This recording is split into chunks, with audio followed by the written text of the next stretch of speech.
Bullet पे bullet पे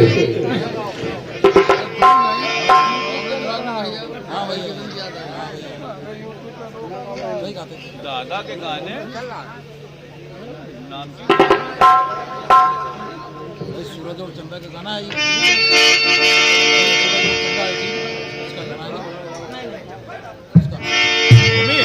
हालांकि आपको सुनना है बुलेट पे जीजा, तो अभी हम सुना देंगे आपको।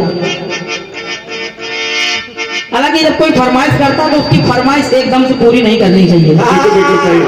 अगर फरमाइश पूरी हो जाए तो लोग चले जाते हैं ना। फिर कमेटी में लेकर आएंगे घंटा भर पे। एक टुकड़ा सुनिएगा। फिल्म वाले गा रहे हैं। अरे हाथ में चाबुक होठों पे गालियां,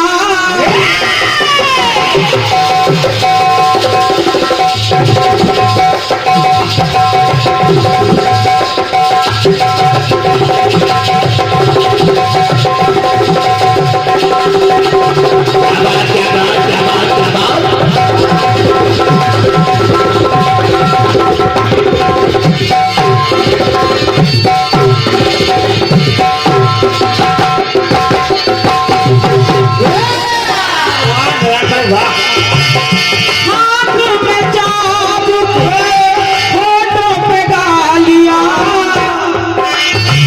बड़ी नखरे वालियां होती हैं टांगे वालियां। हालांकि लोग कहने लगते हैं बड़ी नखरे वालियां होती है कीर्तन वालियां। कौन बोल रहा? नहीं, कोई कोई बोल देता है। किसको आए? अभी बताएंगे। बड़ी नखरे वालियां होती हैं टांगे वालियां, कोई टांगे वाली जब, कोई टांगे वाली जब रूठ जाती है तो और नमकीन हो जाती है। स्टेशन से गाड़ी जब छूट जाती है तो एक दो तीन हो जाती है, एक दो तीन हो जाती है, एक दो तीन हो जाती है। अब है जी, तकबीर भी मैं वहीं से दे रही हूँ। कहाँ से? वनवास का प्रसंग चल रहा था। हाँ। लक्ष्मण जी भगवान श्री राम से बोले, भैया भैया हम लोग जब वनवास आए, ये भैया ये ओमी भैया, लखनलाल बोले, भैया जब हम लोग वनवास आए हाँ। तो 13 वर्ष तो बढ़िया गुजरे, 13 साल तो अच्छे अच्छे गुजर गए। हाँ। काश अगर ये बीच में ये सब लफड़ा ना होता हाँ, तो ये 14वां साल भी अच्छे अच्छे गुजर जाता, हम लोग वापस चले जाते। बिल्कुल बिल्कुल। लेकिन 14वें साल में ये तमाम प्रकार की घटनाएं हो गई। कैसे? जानकी मैया का हरण हो गया, ये हो गया, वो हो गया, तमाम बातें, लड़ाई झगड़े हो गए, तमाम प्रकार की आपदाएं आ गई। आखिर ऐसा क्यों हुआ? तो राम जी बताने लगे, बोले भैया 13 वर्ष तो अच्छे से गुजर गए, हाँ। लेकिन याद करो, याद करो आखिर ये आपदाएं क्यों आई? आपदाएं तभी आती हैं जब कोई काम प्रकृति के विरुद्ध होता है, हाँ। तभी आपदाएं आती हैं। तो कहा ऐसा कौन सा काम हो गया? कहा याद करो लक्ष्मण, एक नारी आई थी, उसने कहा कि तुम सम पुरुष न मौसम नारी, तुम सम पुरुष न मौसम नारी। वो मौसम नारी। जब सूर्पनखा आई, और सूर्पनखा कैसी थी? कहने लगे राम जी, बताने लगे, कोई विधवा जब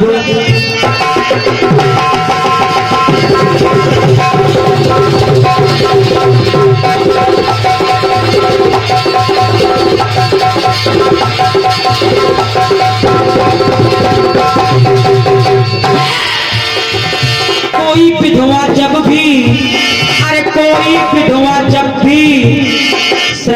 श्रृंगार करती है तो भैया कोई विधवा जब भी श्रृंगार करती है तो दोनों कुल में दाग लगा देती है। और ये काम प्रकृति के विरुद्ध ही है। अरे कोई विधवा जब भी श्रृंगार करती है तो दोनों कुल में दाग लगा देती है। कैसे? पहले पीहर में, पीहर यानी पिया का घर, पहले पीहर में बंटा भार करती है, फिर मैके में आग लगा देती है। मैके में आग लगा देती है, मैके में आग लगा देती है। पहले पीहर में बंटा भार करती है, फिर मैके में आग लगा देती है। और यही काम उसने किया। वो जानती थी क्योंकि उसके पति की मृत्यु रावण के हाथों हुई थी और वो विधवा थी। और विधवा को कभी भी श्रृंगार नहीं करना चाहिए। हालांकि उसने झूठ मूठ का ही किया, लेकिन किया तो बिल्कुल सही बात। ये काम प्रकृति के विरुद्ध हुआ लक्ष्मण। तो सुनो, आओ आओ आओ भैया चलिए। बहुत देर से आप इंतजार कर रहे हैं। कबो कबो तो मौका मिले। तालियां बजाइए भैया। तालियां। क्या बात है, वाह।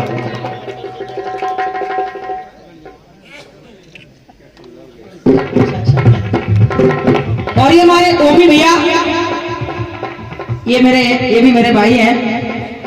ये हमारे ओमी भैया की तरफ से ढेर सारे पुरस्कार, और आपने भी अपनी बहन को ये सहरा पहनाया है। क्या बात। परमात्मा हमेशा आपको ऐसे ही सहरे पर सहरे पहनाता रहे। ये छोटी बहन की तरफ से शुभकामनाएं अपने भाई के लिए। परमात्मा हमेशा आपका मंगल करता रहे। बहुत बहुत धन्यवाद है। दादा हमारे मेवालाल जी फरीदीपुर, आपकी ओर से 51 मुद्राएं प्रदत्त हो रही हैं। क्या बात है। एक बार तालियां हो जाए हमारे छोटे लाल भैया की। क्या बात है। अच्छा अच्छा।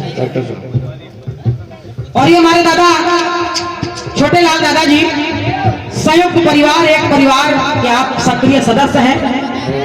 आपकी तरफ से ये ढेर सारे पुरस्कार, अनगिनत पुरस्कार और एक ये पुष्पहार प्रदत्त हुआ है। हृदय से धन्यवाद है। और हमारे सम्मानीय आदरणीय डॉक्टर साहब श्री जेपी वर्मा जी, आपकी तरफ से इस कटपीस को लिखने के लिए आपने 100 रुपए हमारे उमेश भैया के लिए प्रदान किए हैं। अरे भैया लो, काहे के लिए ना पूछो। किसी को पुरस्कार मिलना, वो करे काहे के लिए। काहे का तो आपके कटपीस के लिए, आपकी मेहनत के लिए। पंक्ति कह रही है, कोई विधवा जब भी श्रृंगार करती है तो दोनों कुल में दाग लगा देती है। ऐसे पहले पीहर में बंटा भार करती है, फिर मैके में आग लगा देती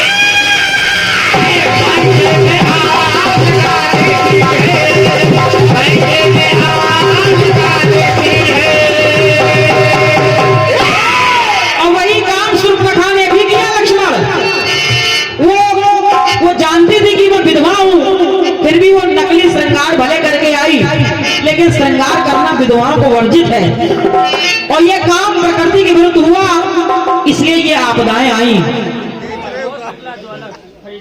प्रमोद शुक्ला जी फरीदीपुर ज्वेलर्स, आपकी तरफ से ये 100 रुपए का पुरस्कार प्रदत्त हो रहा है। बहुत बहुत साधुवाद, धन्यवाद। राम जी कहने लगे, लक्ष्मण सुनो, सूर्पनखा क्यों आई थी? अरे काम की ज्वाला भीतर है जलती,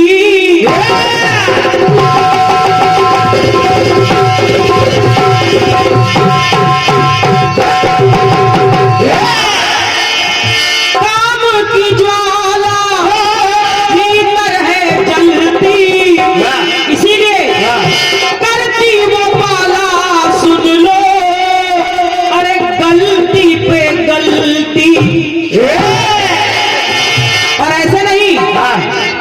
जो भी महिलाएं ऐसा काम करती हैं हाँ वो हमारे महेंद्र भैया के बड़े भाई साहब। अच्छा भगत जी, हाँ हमारे भगत जी की तरफ से ये 100 मुद्राओं का स्नेह मिल रहा है। हमारे सजीवन भगत जी, अच्छा हमारे महाराज जी की ओर से ये 200 मुद्राओं का स्नेह प्राप्त हो रहा है, जो महेंद्र भैया के बड़े भाई साहब हैं। आपके द्वारा ये बहुमूल्य आशीर्वाद प्रदत्त हुआ है। धन्यवाद मेरी ओर से, धन्यवाद। राम जी कहने लगे कि करती वो माला सुन लो, अरे गलती पे गलती। और जो भी स्त्रियां ऐसा काम करती हैं तो ससुराल में का जाए निगलती, ससुराल में का वो जाए निगलती, अमृत पिए पर वो अरे जहर है उगलती। इसीलिए और जब भी विद्वान श्रृंगार करके कि जब भी स्वच्छंद हो विहार करती है, तो जब भी स्वच्छंद हो वो विहार करती है, तो बैरागी मन में राग जगा देती है। बैरागियों के मन में भी राग जगा देती है। और इसीलिए पहले पीहर में बंटा धार करती है, फिर वो पैके में आग लगा देती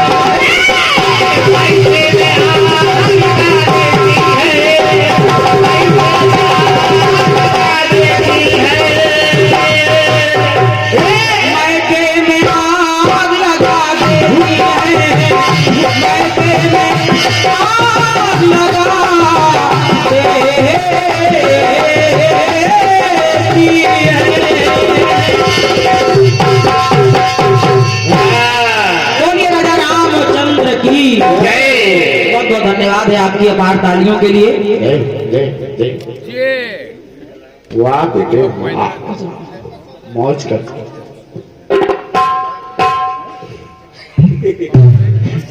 अच्छा ये हमारे भतीजे की तरफ से, वैभव राज की तरफ से 51 रुपए हमारे लिए, और आपने कहा कि 51 रुपए में से नारायण भैया के लिए और नागेंद्र चाचा के लिए। वाह भाई, अजगर ताज कैसे निकलने लगे। ये हमारे भतीजे की ओर से पुरस्कार आया है, और वाकई में बहुत होनहार भतीजा है हमारा।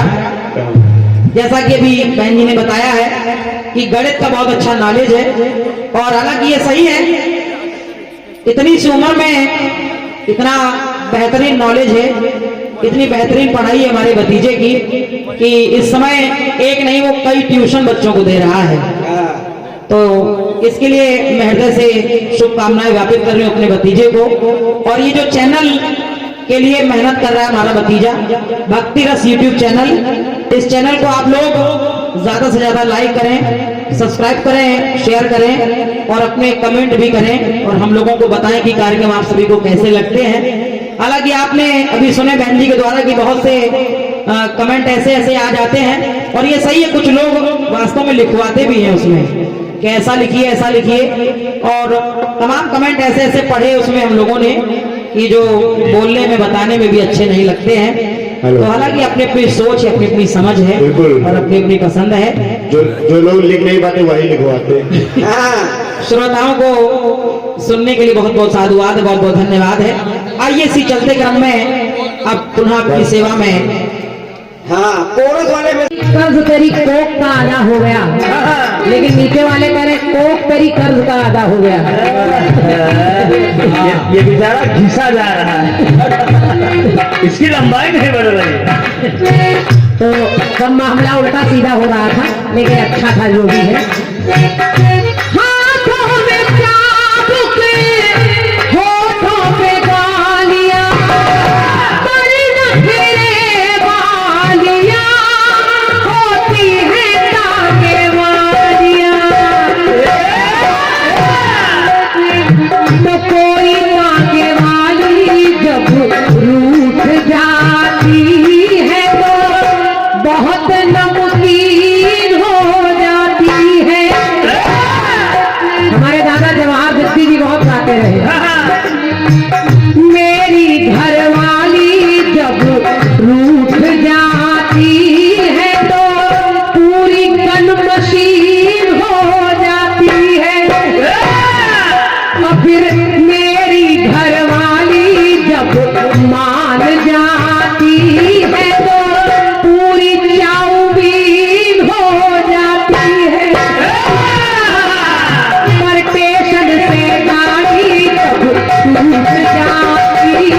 की नजर पड़ी। देखिए संसार में अच्छा बुरा हर दो तरह का आदमी होता है। और क्या? आपकी नजर शूर्पणखा पर पहुंची और मेरी नजर देखिए कहाँ पहुंच गई। सुनिए, अगर कोई विधवा श्रृंगार करती है तो कुल में दाग लगा देती है, और पहले पीहर में फिर मायके में बंटा ढार कर देती है। ये सब आपने बताया है, अच्छी बात है। बढ़िया। सुनिए, अब वही दूसरा पक्ष देखिए तो हमें क्या मिला। भगवान श्री राम की पत्नी है माता सीता, और जानकी यानी सीता जी कैसी है। हरण किया सीता का पर छू तक न पाया।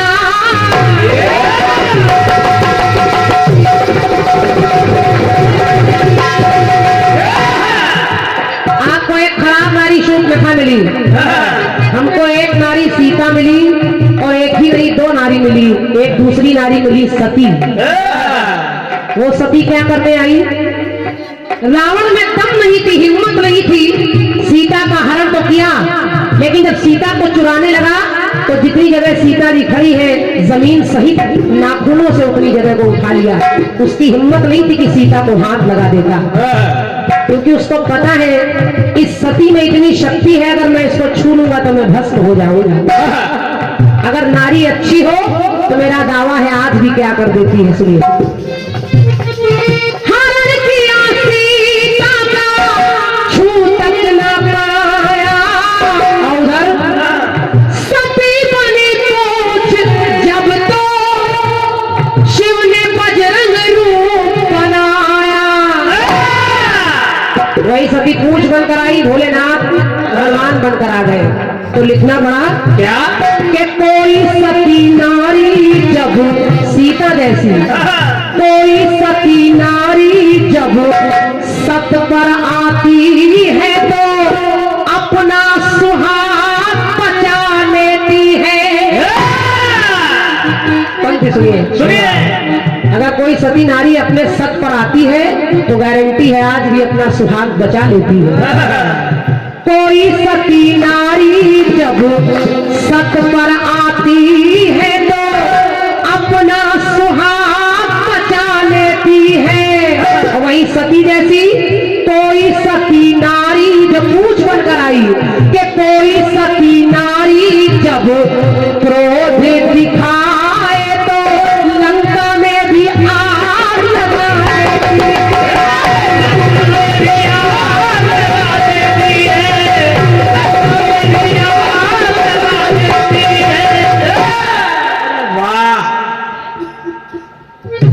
भैया हमारे सरोज यादव जी आपकी ओर से इस जवाब पर 101 मुद्राओं का पुरस्कार है। क्या बात है? और एक भैया और 21 मुद्राएं दे रहे हैं, बहुत बहुत धन्यवाद है।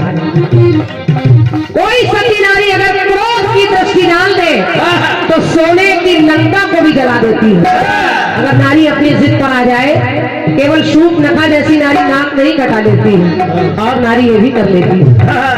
लेकिन और देखें, अगर कहना चाहे तो और भी नारी मिलेगी कि कोई सती नारी अपना धर्म निभाती है तो घर को भी स्वर्ग बना देती है।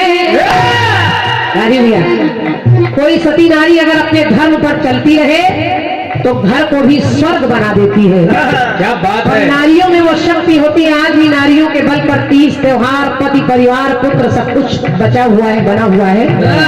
नारियां ही अपने सत के बल पर आज भी न जाने कौन कौन से परिवार के लिए व्रत रखती है, जाने कौन कौन से दीपक जलाती है, जाने कौन कौन से पूजन करती है।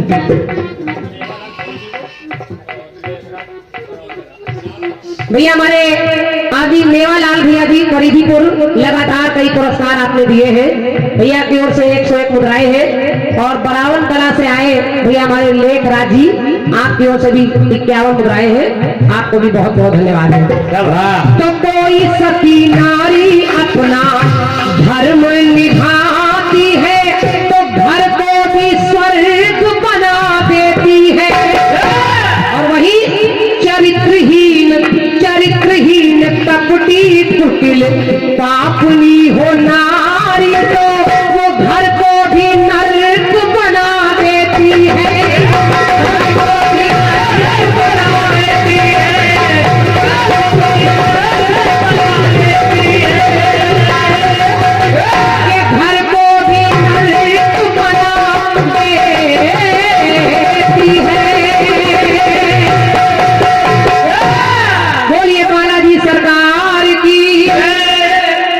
ये आपके खंड गीत का जवाब। वाह वहीं से राव जब मेवालाल भैया कोई सती नारी जब सत पर आती है तो अपना सुहाग बचा लेती है। चाहे सीता हो चाहे सावित्री हो, सावित्री ने भी यमराज से अपने पति के प्राण वापस ले लिए, शांडिली ने भी अपने सत के बल पर अपने पति को वापस ले लिया। लेकिन कोई सती नारी जब क्रोध दिखाती है तो लंका में भी आग लगा देती है।